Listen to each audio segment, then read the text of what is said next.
بچوں کو یہاں پر جو طہارت کے فیسلٹیز ہیں ان میں بڑی مشکل ہے، اور اسکول میں اور پبلک کی پلیسز پہ عموماً جگہ نہیں ہوتی، پانی کے بغیر بچے مجبور ہوتے ہیں طہارت کے لیے۔ آپ کیا کریں اس میں، بچوں کو کیسے ترغیب دیں؟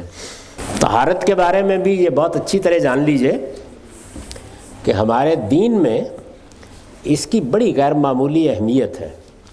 ہمارے دین کا پورا کانٹینٹ اصل میں 3 ہی چیزیں ہیں: بدن کی طہارت، پاکیزگی، خور و نوش، کھانے پینے کی چیزوں کی پاکیزگی جس کو قرآن نے بیان کیا کہ صرف طیبات حلال ہیں، اور اخلاق کی پاکیزگی جو سب سے بڑی چیز ہے۔ تو طہارت ہمارے ہاں بڑی اہمیت کی حامل ہے، لیکن طہارت کے معاملے میں پانی سے طہارت کرنا جس کو استنجا کہا جاتا ہے یہ لازم نہیں ہے، یعنی یہ پسندیدہ بات ہے، لازم نہیں ہے۔ آپ کو معلوم ہے کہ رسالت مآب صلی اللہ علیہ وسلم کے زمانے میں زیادہ تر مٹی کے ڈھیلوں سے لوگ طہارت کر لیتے تھے۔ حضور نے لوگوں کو کہا کہ کوشش کیا کرو، پانی بہت کم تھا اور کم میسر ہوتا تھا، تو اس وجہ سے حضور نے کہا کہ اگر ممکن ہو سکے پانی میسر ہو تو استعمال کریں۔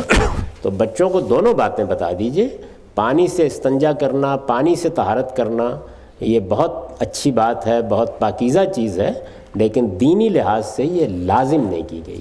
آپ کے علم میں ہے کہ ہمارے ہاں تو اگر پانی نہ ہو تو وضو کی جگہ بھی ہم مٹی کے اوپر ہاتھ مار کے تیمم کر لیتے ہیں، اور یہ تیمم صرف وضو ہی میں نہیں، غسل کی جگہ بھی کیا جا سکتا ہے۔ تو اس لیے ہمارے دین میں یہ ساری گنجائش ہے، تاہم کوشش کرنی چاہیے کہ جہاں آپ کو پانی میسر ہے وہاں اسی کو استعمال کریں۔